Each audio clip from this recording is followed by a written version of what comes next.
오늘 영상은 태아 보험 편입니다. 태아의 권리 능력, 민법상 상속 순위, 와이프는 1.5배를 가져가고 아이는 1을 가져갑니다. 임신 몇 주 차 때 이런 문제들이 생기고 이 경우에 이 정도 비용이 발생한다는 내용 시작하겠습니다. 우리 대한민국 예비 부모님들 임신 축하드립니다. 지금 우리 예비 부모님들이 가장 걱정이 되실 부분이 우리 아이가 정상적으로 태어난다 이런 거에 대한 염려 부분이실 텐데요. 오늘 영상은 태아보험 편입니다. 제가 임신 2단계부터 2단계까지는 이런 문제들이 발생할 수 있다는 내용들을 쫙 설명을 드릴 거다 보니 조금 차갑게 들리실 수도 있으시겠지만 제 취지는 우리 예비 부모님들 건강하게 태아 출산하시고 또 만약에 문제가 생기더라도 보험으로 처리를 하셔서 건강하게 출산하시길 바라는 마음에서 영상 촬영하게 됐습니다. 제가 지금부터 설명드릴 내용은 4단계입니다. 첫 번째는 태아의 권리 능력, 민법상 상속 순위 설명 간단하게 드릴 거고요. 두 번째는 태아가 임신 몇 주 차 때 이런 문제들이 생기고 이 경우에 이 정도 비용이 발생한다는 내용 설명드릴 겁니다. 세 번째는 태아보험 필수로 가입하셔야 되는 담보들 간단하게 설명드릴 거고요. 네 번째는 선택적으로 가입하셔도 되는 담보들 설명드리겠습니다. 네, 우선 첫 번째 태아의 권리 능력과 민법상 상속 순위에 대한 내용입니다. 태아의 권리 능력이라니 갑자기 뜬금없다 생각하실 수도 있으시겠는데요. 우리가 보험을 가입하는 이유는 보험금을 받기 위해서죠. 자, 그럼 이 보험금을 누가 받아가냐 하는 문제가 바로 상속 순위에 달려 있습니다. 우리 태아는 사전적 의미로는 체내에 수정되고 출산하기 전까지를 말하는데 태아보험은 체내 수정, 출산 이후까지도 보상을 하게 됩니다. 이때 이제 우리 태아의 권리 능력이 어떻게 되는지 설명을 한번 드릴 건데요. 우선 태아는 체내 임신이 되는 순간 태어난 것으로 본다고 생각하시면 됩니다. 자, 이게 무슨 말이냐? 태아가 임신이 되는 순간 이 아이는 세상에 태어난 것으로 보고 민법상 상속 순위를 적용을 한다는 말입니다. 이게 지금 우리 대법원 판례에 따라서 정지조건설이라고 말을 하는 건데요. 만약에 태아가 정상적으로 출산하지 못하고 유산 사산이 되는 경우는 체내에 수정이 됐던 순간으로 소급을 해서 이 아이가 출생하지 않은 것으로 보고 이 아이가 없다는 전제조건 하에 민법상 상속 순위를 적용하게 되어 있습니다. 그럼 우리 민법상 상속순위 한번 간단히 보시겠습니다. 여기 보시면 민법 천조 상속에 관련된 내용이 나오는데요.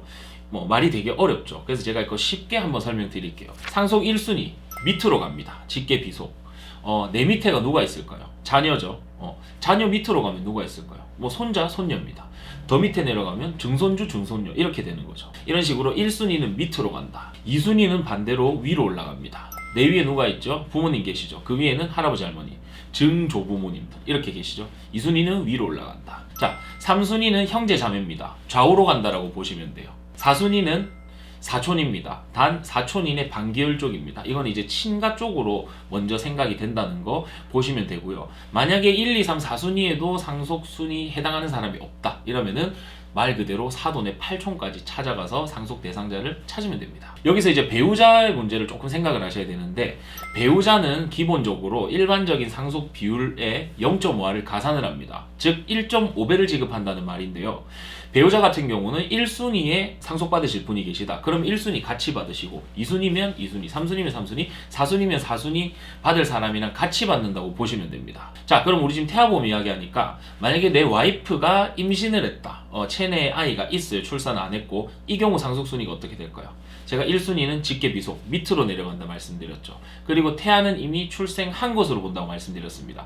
그러니까 임신을 하게 되는 순간 내 사망보험금은 내 지금 태아에 있는 아이와 우리 와이프가 가져가게 되고 와이프는 1.5배를 가져가고 아이는 1을 가져갑니다. 3분의 2, 3분의 1씩 가져간다고 보시면 되겠습니다. 자, 먼저 첫 번째 파트에서는 태아의 권리 능력 그리고 상속순위 간단하게 설명을 드렸고요. 두 번째, 이제 태아가 임신부터 출산하기 전까지 몇 개월 이렇게 나눠서 이 시기에 가장 문제가 되는 부분이 어떤 것인지 그리고 비용이 또 얼마 정도 소요되는지 한번 같이 알아보겠습니다.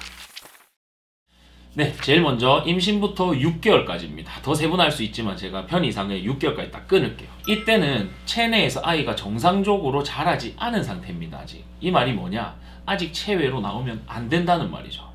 그래서 조기 출산 문제를 막기 위해서 하는 방법들이 몇 가지가 있습니다. 첫 번째는 약을 먹는 건데요. 이게 라보파랑 토렉토실이라는 약을 먹입니다. 이 약물 치료 하시는 거 기억하시면 되고, 두 번째는 우리가 흔히 맥도날드 수술이라고 하는데 이게 뭐냐면 자궁경이라는 데가 있어요. 이거를 윤상봉합을 해서 태아가 아예 밖으로 나올 수 없도록 묶어버리는 수술입니다. 자, 다시 임신부터 6개월까지 약 먹고 맥도날드 수술한다고 말씀드렸어요. 자, 이거 비용이 대략 어느 정도냐면 1200만 원 정도 합니다. 이때 문제가 생기면, 태아가 정상적으로 아직 밖으로 나올 수 없기 때문에 문제가 생기면 1200만 원 정도 비용을 들이셔서 아이가 출산하지 못하도록 만드는 방법을 취하고요.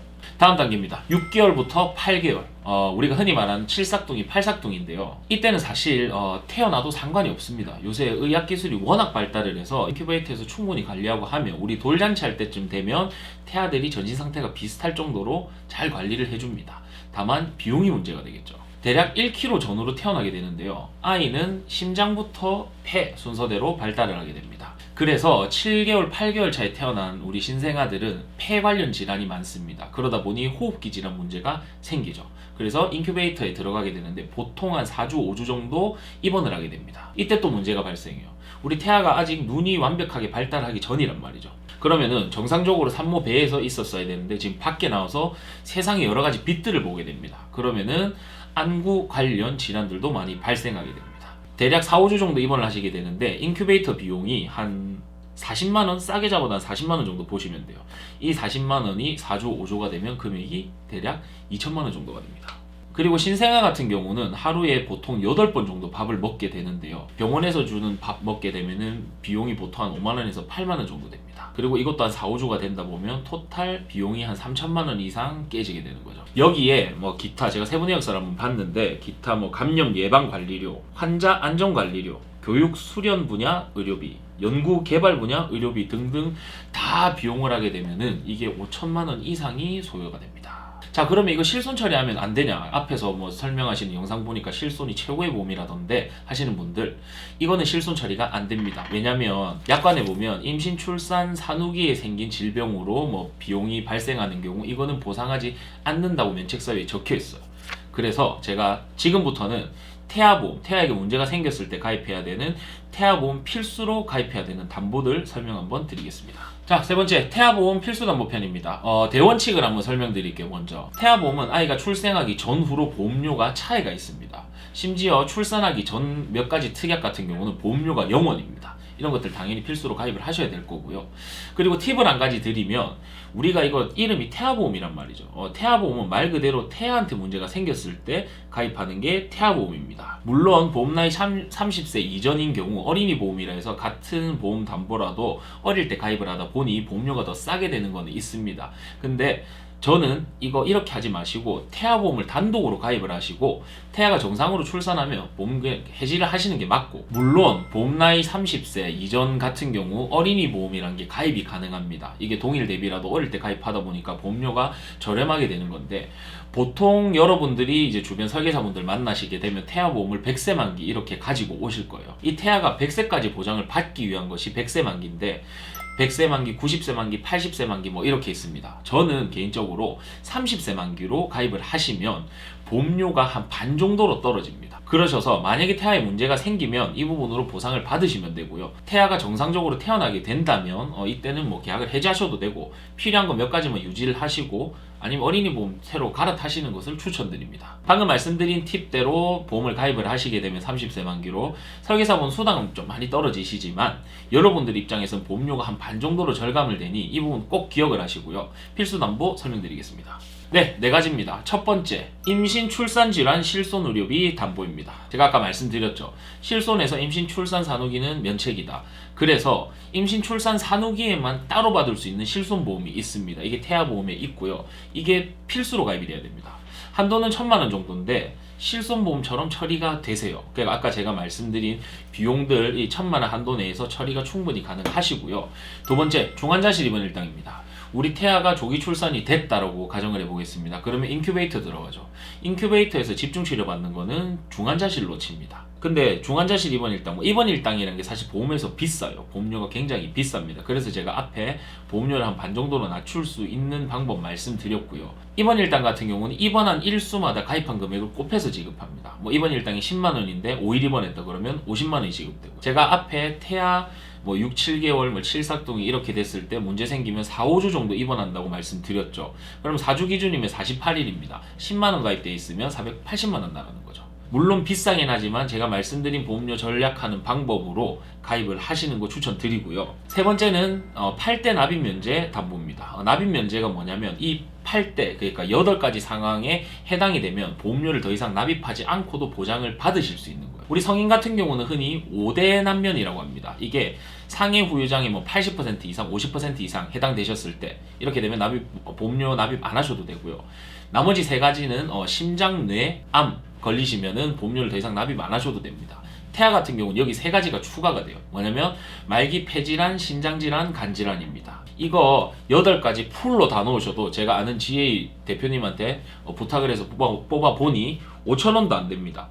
5,000원 정도면 요거 가입 가능하시고요. 네 번째도 비슷한 맥락입니다. 기타 희귀질환인데 여기서 말하는 기타 희귀질환은 신생아들에게만 생길 수 있는 특별한 질환들을 말합니다. 피부질환, 우리 뭐 아이들 태어났을 때 아토피 건선이 있으면 이거 피부과 맨날 가시고 뭐 부모님 마음 찢어지시는데 이런 거 담보해주는 상품이 있고요. 두 번째 정신질환, 정신질환이나 하니까 이게 뭐 되게 뭐 엄청난 수준의 정신질환을 이야기한다고 생각을 하실 텐데 그게 아니고 우리 주의력 결핍장애 있죠, ADHD 이런 것도 보상이 되는 담보가 있습니다. 세 번째는 기타 잘 걸리는 소화성 질환들, 뭐 수두, 기흉, 결핵, 대상포진, 뇌성마비, 독감 이런 거 있죠.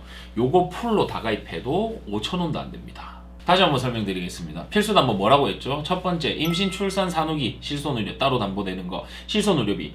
두 번째, 8대 납입 면제되는 거. 세 번째, 아이들한테만 특정적으로 발생하는 희귀병 담보.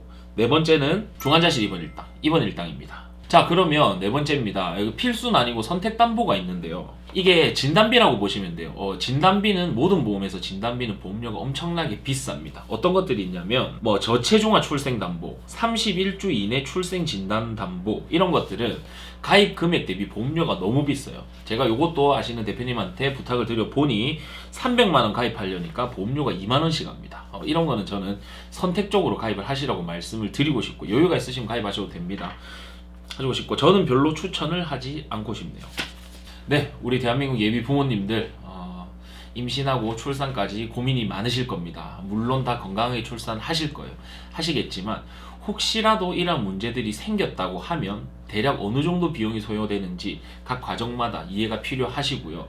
태아의 권리 능력, 상속 제가 말씀드린 거 숙지를 한번 해주시고 그리고 태아에게 문제가 발생했을 시 태아보험에서 이런 것들을 필수로 가입하고 어떻게 하면 보험료를 절약할 수 있는지까지 설명을 드렸습니다. 네, 우리나라 저출산 문제 굉장히 심각한데 우리 예비 부모님들 우리 저출산 문제 해결해 주신다고 워낙 노고가 많으셨습니다. 우리 아이들 잘 키워서 우리 아이들이 행복하게 살 수 있는 그런 대한민국 함께 만들어 갔으면 좋겠습니다.